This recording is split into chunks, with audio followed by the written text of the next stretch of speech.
And the way I think about my life is like, everything I do is about bringing us, is about kind of bringing us closer to that, or about enabling humanity to be more beautiful, to be more creative, and to have more insight and understanding into our condition, into the universe. Because I think fundamentally, our understanding of ourselves is what like transforms who we are.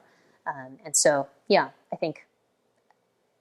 I guess like, what does success look like for my life? It's like, if we get toward a beautiful future, then everything will have been worthwhile. How do you balance or integrate work and life? Or when you feel tired, how do you recharge? What are some of the daily routine or boundary you have created yourself to be the best version of Kanjun?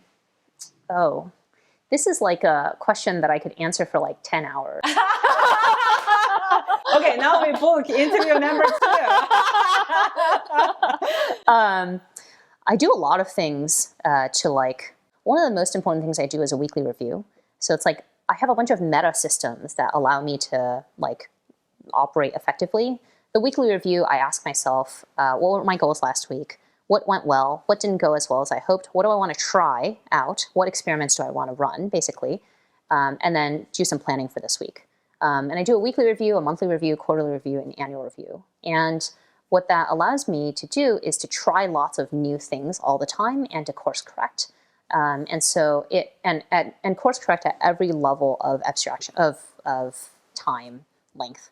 And so I think that has been the foundational driver of a lot of my growth as a person and also as a leader. One of the big things that has been surprising to me is I love running a research lab, and it's very different from running a company. Many of the things that I would do if I were running a company, I definitely don't do in a research lab. And the reason is because in a company, companies, they require a lot of creativity, especially in the early days. But as they get bigger, they are basically run like factories. And you just need humans, again, to like be doing specific things. You need them as automatons, no matter how creative people say, a lot of jobs are. And in research, it's completely the opposite. If you're doing something that's kind of automaton-like, then often you're not really doing something new. And so in research, what I think a lot about is how do we create a culture and an environment that really enables people to go to the edge of something. My driving question in life is like, why do people behave the way they do? And what causes weird behaviors or dysfunctional behaviors? And then also, not just why do people behave the way they do, but why do groups behave the way they do? And why do institutions behave the way they do? And why do societies behave the way they do? And at each of these levels, we get like these very interesting emergent behaviors that can't necessarily be explained by any individual, but they kind of like collectively held norms. Hello everyone, welcome to Loving Life conversation series, People Who Change the World. Today we have Kanjun, who's the founder of Generally Intelligent. It's a research company. Welcome, Kanjun. Thank you. So you recently launched the new AI company, or it's an organization. Tell us more about what do you fundamentally believe of AI, how we can make groundbreaking innovation. Yeah, I guess why I'm working on general intelligence. Yes. Maybe that's what's interesting to start with. So I think general intelligence is one of the most transformative technologies that could affect humanity. The reason is because, if we think about all of the problems that we encounter in the world today, the reason why we have these problems is because we need to wait for people to solve them, right? So for example, let's say you're teaching some students and you need to evaluate if the students are doing a good job or not, understanding things or not, so you give them a test. Most of the time, we give a lot of multiple choice tests, and this is because they're easy to grade. Is it because multiple choice tests are the best way to evaluate if a student truly understands something? No, right? But they're easy to grade, they're scalable, they don't require much intelligence in order to grade the test. And so because we have limited intelligence, we take all of these shortcuts in order to be able to like scalably do things. But if we had much less limited intelligence, then so many problems could be solved today that aren't solved at the moment. And I think it basically AI, general intelligence, is a way to really increase the amount of human creativity and insight that is possible in the world. So what is your approach of solving this general intelligence that's different from traditional AI? Yeah, so we are very interested in why it is that AI systems today can do all sorts of amazing things, but they cannot do things that 3-year-old humans can do. And in particular, our approach is that we create an encyclopedia of tasks that can be done by humans, human children, but not by machines. And we create a 3D environment called Avalon. We actually just open sourced it. That's what we are launching. Yes. For the research community. This is a 3D environment, kind of like a VR game, where we train agents, so AI agents, to move around in the environment and to be able to complete tasks and to learn how to climb or jump or hunt or throw rocks or use tools, open doors, all sorts of things. And the idea is that what we're interested in is not necessarily like, does it solve the task or not? We're interested in, for different network architectures, why does it perform well on certain tasks and not on other tasks? And so the tasks are really meant to be used as a test suite to help us understand what is actually going on in these networks. And we really fundamentally believe that deeply understanding neural networks is what's going to allow us to build general intelligence, and in particular build safe general intelligence that can be deployed in the real world. What do you mean by understanding your network deeply? Yeah, that's a great question. I don't think we in the field know. But machine learning as a field, we are very much an engineering field. We try to make things that are able to do certain things, right? We're kind of optimizing for capabilities. In a lot of scientific fields, what they're trying to do is they're trying to understand, can we kind of derive a theory that's able to predict what's going to happen? In neural networks, we can predict some things, but we don't have good theory of neural networks that allows us to say, predict ahead of time, oh, this is how our network is going to train in this, given this data distribution and this, this curriculum and this architecture. This is exactly what we're going to get. We don't know. And at the moment, there's a lot of work in what's called interpretability research to try to interpret what is it that these networks are learning, so that we can understand why they are able to work so well. And that is really interesting. That helps us understand things after the fact. Ultimately, I think to design safe systems, we want to be able to understand things ahead of time, before we even build them, and have guarantees about what kind of behavior they're going to have. And so when I say understanding neural networks, ultimately, we want to understand, ahead of time, what kind of behaviors can we get these networks to have over the long term. And I think also there's a second meaning to understand, which is that today neural networks do a lot of things. They generate beautiful art. They can do all sorts of crazy language generation. They can play chess and Go. But there are things that are very hard for them to do. So it's very hard for them to learn so quickly from just one example. For example, if I tell you my name is pronounced Kanjun, then you'll pronounce my name Kanjun. Yeah. But if I tell a neural network that, they're not going to remember things like this, not over the long term. And so why is it that humans are able to learn continually, whereas neural networks are not able to learn continually? And how do we get neural networks that are able to learn, kind of, we say, within a single lifetime? For large language models, these models, I would say, work very differently than how humans work, or how most humans work. So when I'm saying words, I have some kind of image in my head or some concept that I'm trying to express to you. Mm-hmm. And I'm trying to choose the right words to express this concept to you, yes. Right? I'm modeling you, I'm modeling me, I'm trying to figure out exactly what words to pick. Large language models, what they're doing is they are outputting the most statistically probable letter next.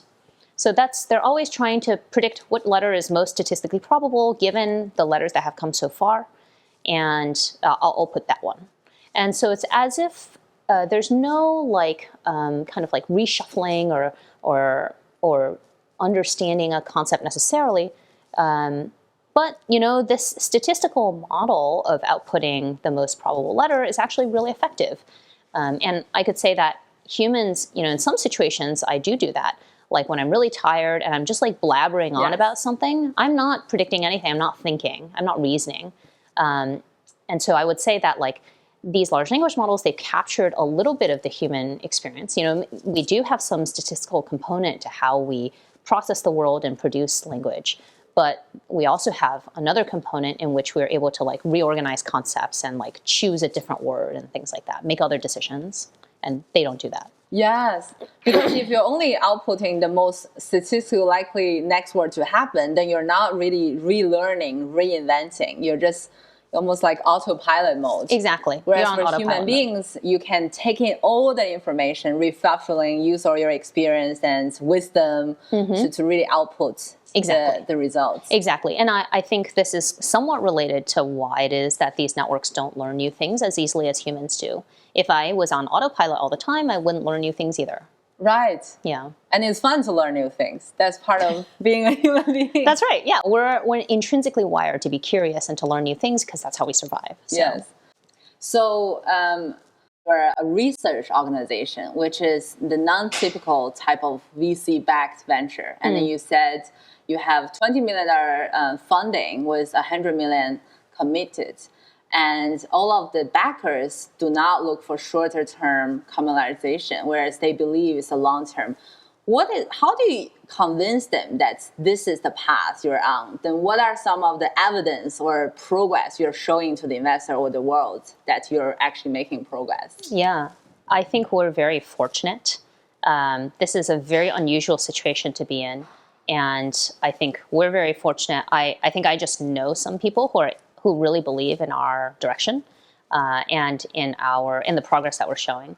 And so they happen to have capital, and so they're kind of willing to bet on the long term and not force short-term commercialization milestones.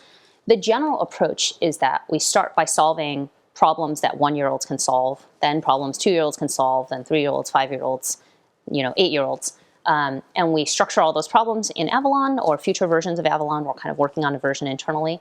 And then we try to figure out how to get networks to solve them. And so that's a way to think about it. We kind of like structure tasks of increasing complexity or increasing age.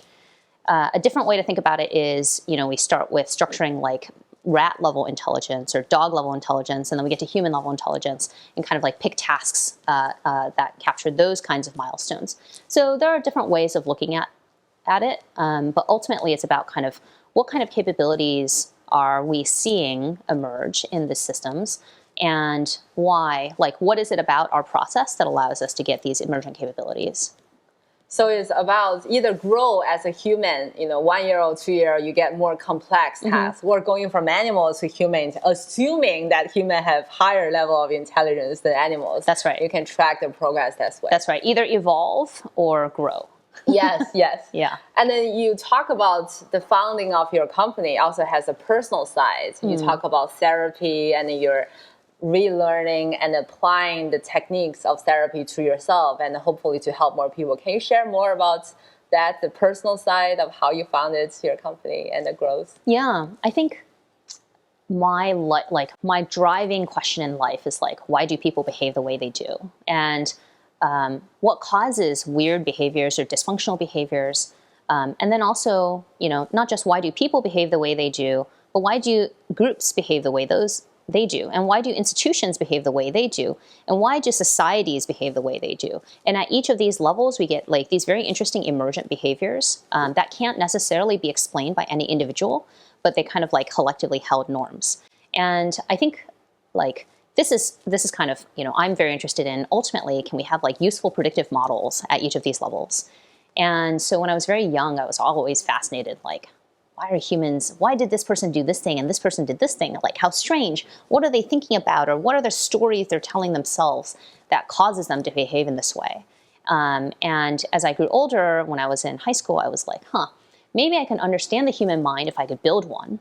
But I never got very far. I looked at neural networks, machine learning at that time. It was like 2008, 2009, and nothing really worked. And in particular, it didn't work in the way that kind of humans were, like it seemed like the human brain functioned.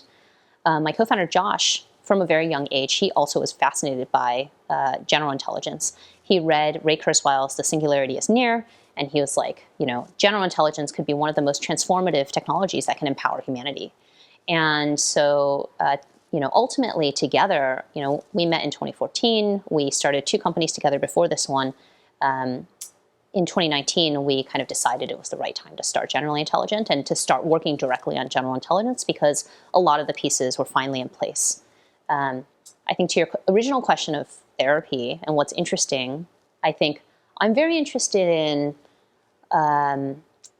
in neural networks, in training these systems, what we observe is that if we train on some data, we might get this phenomenon of overfitting, where let's say we train on a data set of certain cats and dogs. We see this in ImageNet. Then we test on cars. Mm-hmm. The model is not good at recognizing cars if it's not trained on cars. And I guess in this case, it's like a problem of generalization. It trains on cats and dogs. The situation has changed. Now there are only cars. It can't recognize that cars exist. And so humans, I think, and machine learning systems are both learning systems.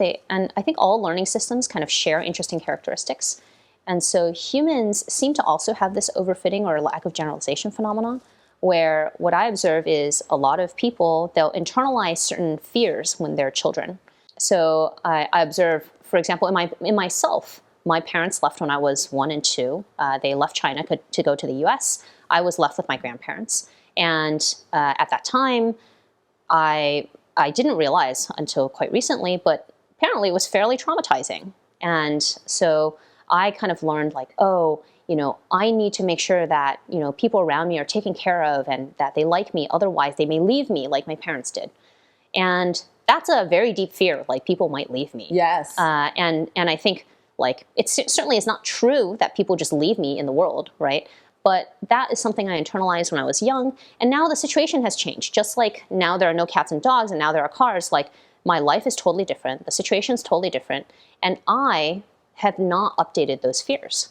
And so I think trauma, what we call trauma, is this phenomena of overfitting or to an old situation or kind of an inability to generalize to a new situation. Our life has changed. We don't call something trauma when it's adaptive. If there are tigers and we learn that we should run away from tigers, we don't call it trauma when we run away from tigers because it seems like it's a good idea. And so I think what's interesting, framing it trauma as overfitting is that now therapy is a process of retraining. So in machine learning systems, you can take that neural network that was trained on cats and dogs, and now you can give it a lot of data about cars. And now it will learn to recognize cats, dogs, and cars. And in humans, you can also take the old network that was kind of like a fear-learned network that's overfit on, parents abandoning me, and update it to retrain on my current life. So I just give it training data about my current life. And I'll have an essay about this that describes it in more detail. But really, I think there are 3 elements. There's accessing that old network. There's getting training data from the modern day, and then there's updating the network. And I think if you look at current therapy techniques and classify them, what you see is that many of them are good at 1 or 2 of those, but not all 3 steps. So cognitive behavioral therapy, very good at getting training data from your modern life. It asks you questions like, what are your current beliefs costing you? And so it forces me to think, it's not useful to believe that I'm going to be abandoned by my parents because it means that I don't want to get close to people, or it means that, it has all these negative costs on my life. So CBT is really good at kind of helping me recognize, this life is different now, and I get new training data. But it's very bad at access. So it's very hard to access these old fear parts with cognitive behavioral therapy. It's not really a part of that process. There's a different technique called internal family systems where you actually go and try to access and talk to those parts as if they're family members or as if they're different personalities. And that therapy is very good at accessing those parts. And it's also relatively good at kind of updating them, but it's very, very bad at getting new training data. Often people who do internal family systems therapy, they'll access those parts and just believe what the parts are saying. and they don't have any, new training data from their current life where they recognize like, oh, this is not true. What it's saying is not true anymore. My parents aren't going to leave me. And so I think thinking about it this way, basically I've designed a bunch of techniques where I can be like, okay, well, is it failing on access training data or updating? And I'll just modify it so that it's not failing. So you have developed a new system incorporating all the different techniques. It's about accessing to old network, accessing to the new surrounding, new experience, and updating. And then you apply that to retrain people, whether it's, and to help them heal. Retrain myself, yeah. Retrain yourself. But also other people. Yeah, I've kind of tried it on other people. It seems to help. Yes. Yeah. It's almost like I have this image, you have a wound, and then you have to look at it, access to the wound. And then, now there's actually healing, and then it's updating. It's like in real life. I remember when I was taking computer science at UC Berkeley, one of the things our AI professor said, AI and people are different in terms of two things. One is AI doesn't need a body, and then AI doesn't have emotions. And that left an impact on me, because when you're describing about this fear of loss, which I have deeply too. I have old memory of I'm trying to get a toy, and then my mom leaves me, and I was crying until she doesn't come back. So I have that. Even that impacts my daily lives of human interaction. And that's an emotion that I had. And of course, when I have updated new experience, I don't think my mom is going to leave. But if I see things, that's going to trigger the emotion I had. Yes. How is emotion playing in the role of your system of updating beliefs and interacting with the emotion? Yeah. I'm going to answer a slightly different question before I get to emotion. Yes. So this thing you're saying about triggering, when people say they're being triggered, what's happening is that this old network is getting activated. It's getting accessed. And those are the times when it's most powerful to be able to update them. So when you feel like you've accessed them, when you've triggered them, then if you have the skill, you can update them in that moment and update it so that network is not so fearful anymore. My current theory of this is that the reason why they're triggered is because these old networks are stored kind of as memories.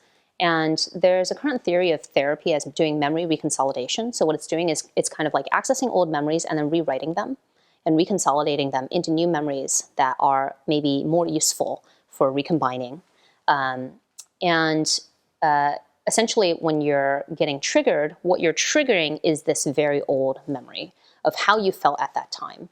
And my hypothesis on why all of these personalities get stored, you can like actually, my experience has been I can go into these old memories, and this memory has a whole personality. It's like me at age 2. I know what she's thinking. I know what she's afraid of. She knows what she needs. Like I can give her all those things, and I can interact with her as if she's a whole person. It's the old you, young you. Young me is like being stored here. And it's very surprising how detailed this personality is. And so for a long time, I was wondering this question of like, why is there such a detailed store of like this old personality? Why do I cache these personalities? And I think the reality is that we are like basically storing these memories that are pretty complex. They're like caching a part of our personality, like a whole model of ourselves at that time. And that's what makes it easy for us to kind of like take on that persona and like actually use it to interact with the world. So it has to be pretty high dimensional, this like memory that's being stored. But to your point about emotions, I think my current theory of emotions, that emotions are kind of like a notification system for what's going on in our bodies. I think people get very confused about emotions because emotion is such a big part of the human experience, blah, blah, blah. I think the reality is that emotions are telling us what's going on. And they are helpful in that they tell us what's going on. And so, when you felt really upset at that time, what the upset is telling you is, oh, this is not a thing I should do, right? It's like, I'm like now updating my like desired behavior because I was upset at that time. And so when you trigger that memory, like the emotion is kind of stored with the memory because otherwise it's like hard to inform you of how to behave. And so when you trigger that memory, the emotion also gets triggered. And now it's informing you like, oh, this is bad. You're in a bad situation. Don't do this. Super interesting. So basically, when you have an emotion, it's notifying something that you should be paying attention to. And your next step, instead of having, a responsive reaction, you should figure out what is that thing it's trying to tell you and then solve for that. Yeah. Or just let it happen. My model of emotions is that they show up. Like if I'm feeling sad, there's some part of me kind of feels sad. What is it trying to say? What does it need? It's probably telling me I'm not satisfying one of my needs. And then if I kind of sit with it for a little bit and like I can feel the sadness and I kind of give it what it needs, then it'll go away. Yeah. And then besides your work at Generally Intelligent, you also ran a VC fund, which is about investing in AI.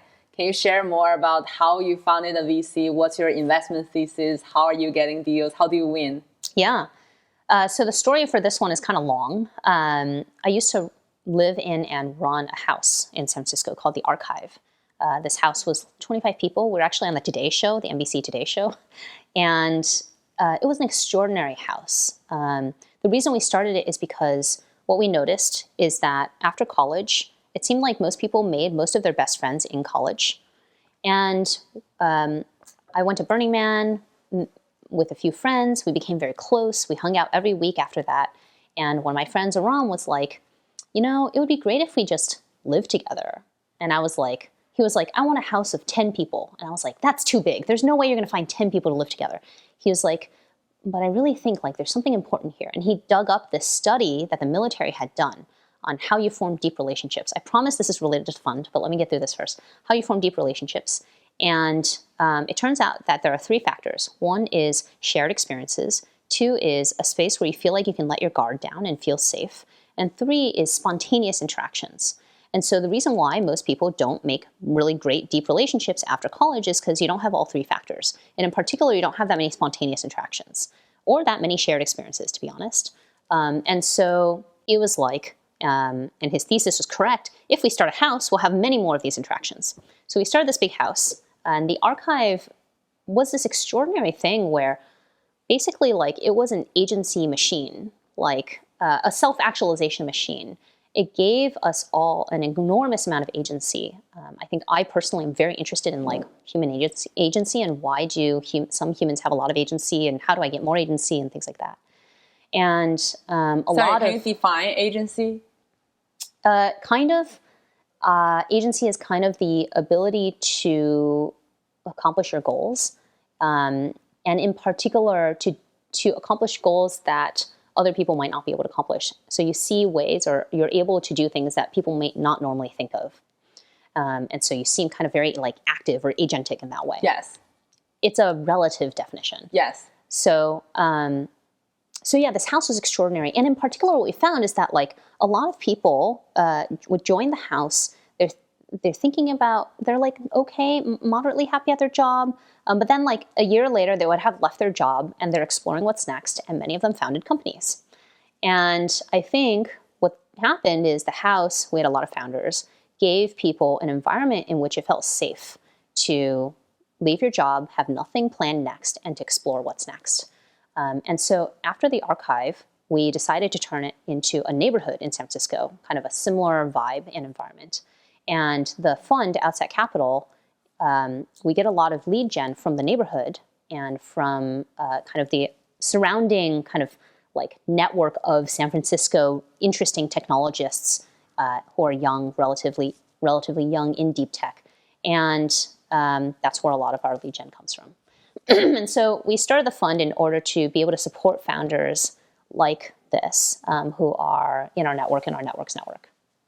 So you started a house with 25 people and you grew to a neighborhood. Any criteria do you have to apply to be in the house? How are you selecting the 20 and all the people who live in the neighborhood? Oh, we actually decided to shut down the house during COVID because living with 25 people during COVID is not a good idea. Right. But initially, how do you get those 25? Yeah, so I think actually when you think about starting a group house, one of the big things I learned was the people matter the most. Like that's really the only thing that matters in the house. And if you ever are at a point where you're not super excited to spend time with every person in the house, that's not a good sign.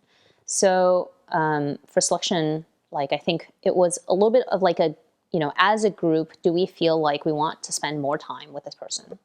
And like, does this person, we try to write down the criteria many times, but it's impossible. Yeah. I don't know how. Yeah. It's a chemistry. It's an energy. It's a kind of energy. We wrote down a bunch of different like values and ways of getting at it. But it was really hard to capture. I think, the culture of a house. You carry that over to your investment committee, right? I was reading your doc. So basically, you rate from 1 to 10. If people rate 7 plus, then they fight for it, and no one else rates 4 below. Then you do the investment, and this is how you. We have an investment process where the three of us, Josh, my co-founder, myself, and Allie, our former chief of staff, we're the partners in the fund, and we will we'll basically do a pre-mortem and a pre-parade on the company, and write down our thesis. And pre-mortem is if this company failed, like what happened? And pre-parade is if this company is wildly successful, what happened? And then all three of us score the company on a 1 to 10 scale. And if there's a 4 or below, that's a veto. And if there's a 7, that means that you're willing to fight for it, even if others have lower scores. And if everyone is below a 7 or between a 4 and a 7, then we don't do the investment. Any strong clashes of opinion for your recent investment, or is it pretty easy decision? All the time. I mean, I think investing is this really interesting thing where you're trying to predict the future. And so, and also the reason why people invest in things, like the reason why an investor might invest in one company and not another company is because they're seeing something. They see something that maybe other people don't see. It's why not every investor invests in every company, right? Especially at our stage, the very early stage, that's often the case. And so there might be situations where one of us is seeing something that the other two don't see. And so we'll kind of like figure out what information is in that. That's how you learn as a group. You Exactly. can learn what each other are seeing. Exactly. Yeah. I think of all these processes as ways to get information out into the shared pool so that we can, like, all the information that's latent in people's heads are out. And then we can like work with that explicit information. We do that a lot culturally at the company too. It's like try to get information out of people. So culturally, try to get information out of people. And you mentioned about having a safe space where people can let their guard down. How are you creating that environment? At Generally Intelligent? Yes. Yeah, so we do a lot of cultural things very unusually, I think. Just kind of reasoning from first principles about what creates an environment that supports research and also helps people grow and helps people reach their full potential.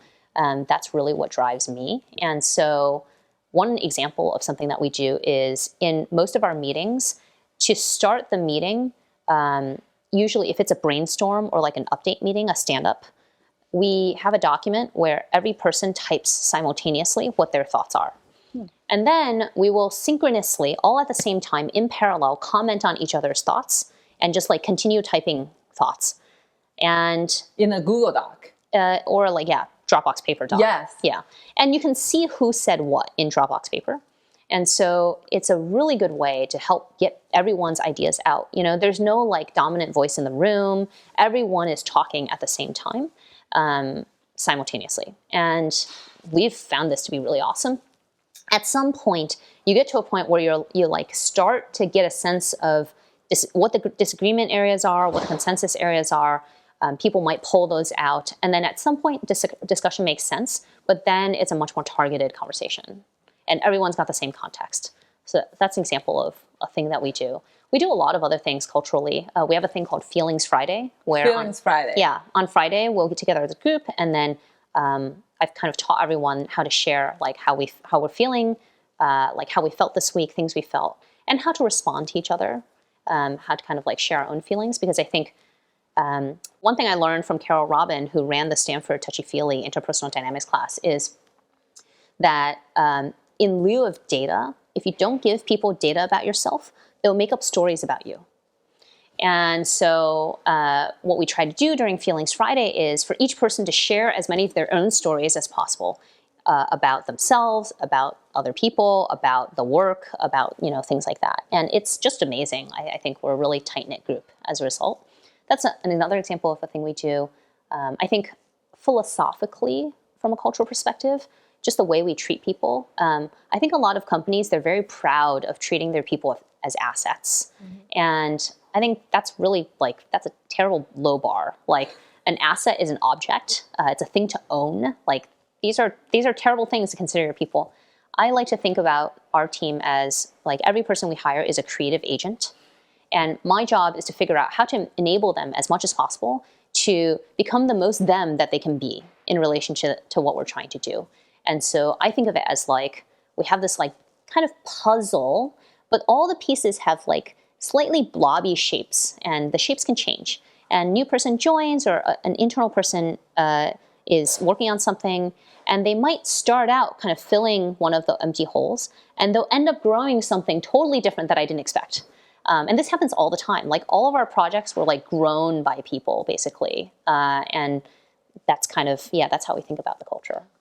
This is awesome. This is exactly why I started Loving Life, because the mission is to empower everyone to be the best version of ourselves. And I strongly believe only everyone can celebrate our own uniqueness. The world can become better. And it's very hard to do it in a company, because if you do a job post, you want to look for a software engineer, then it's like a box. And then people try to fit in to be a software engineer. How are you solving that problem? Do you even hire people as a generalist, or you have some idea? And then what are the soil you give to people to become better and surprise you? Yeah, it's really hard to express this externally. But one of the things we have on our website is there are no cookie cutter roles here. And I do think, companies try to fit people into boxes, and people try to put themselves into boxes. And I'm just I don't, when I give people career advice about whether to choose this or this job, I'll be well, what is the thing you want to do? You should create that. And I think that's how we think about it here. When we look at hiring someone, it's not, do they fit the criteria? Instead, what we're looking at is, does this person bring something very unusual to the team? What do they spike in? Do we see any superpowers? Do those superpowers seem important? And if they do, then we'll very much more seriously consider that person and kind of what they're bringing. Of course, they have to pass some bar of programming ability and things like that, and we assess for that. But beyond that bar, we're looking for spikes and superpowers. And then internally, what I think about is what are each person's superpowers, and how do I enable them as much as possible? And so, as an example, Avalon, if you look at it, it's very beautiful. Yes. The colors are very beautiful. There are a lot of animals. There's a lot of foliage. In the beginning, it was extremely ugly. The colors were terrible. And our head of talent, Nicole, she is, she's doing recruiting, but she was I'm going to make these colors beautiful. And she is the reason why Avalon is so beautiful. And you would never expect this from your head of talent normally, right? But she has this extraordinary ability. She makes films, and she has this extraordinary ability to kind of see the composition of a scene, the colors, and modify all those things. And so she really contributed to the research that way. What do you think people want when they work here? Is it the equity? Is it the culture? Is it feeling happy, feeling a sense of achievement? Or is it different for everyone? Yeah, I think the underlying thing for all of us is that we're very interested in building general intelligence. And we think, we think that it's one of the most important things that we can do for the world. And that it will change the structure of our society in a lot of different ways. I think also, why people join, it's a very high growth environment. I think a lot about how people can grow, just thinking about a lot of the people here, they've really transformed over the years. And I feel really proud about that. People have really, just really amazed me with what they've been able to do, the people they've become, how their lives have gotten better. So I think, it's a very high growth environment, not just in professional skills, but personally as well. So it's really about this belief that all of your team share about general intelligence, about the impact, leveraging technology to free up human capacity to really let your creativity create more and bigger things and about high growth. What has been the most surprising thing for you as you embark on this journey of entrepreneurship? One of the big things that has been surprising to me is I love running a research lab, and it's very different from running a company. Many of the things that I would do if I were running a company, I definitely don't do in a research lab.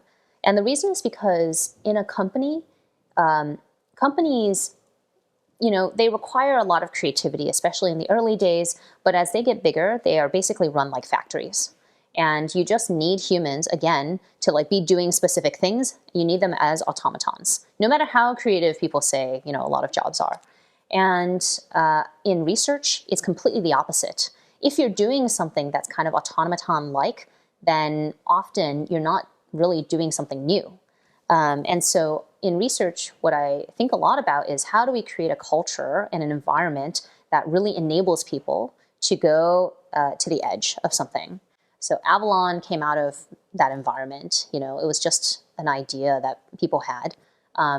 We have another thing that will be coming out probably early next year that I can't talk that much more about, but that also emerged, because somebody was just exploring something and like ended up with a system that was really cool.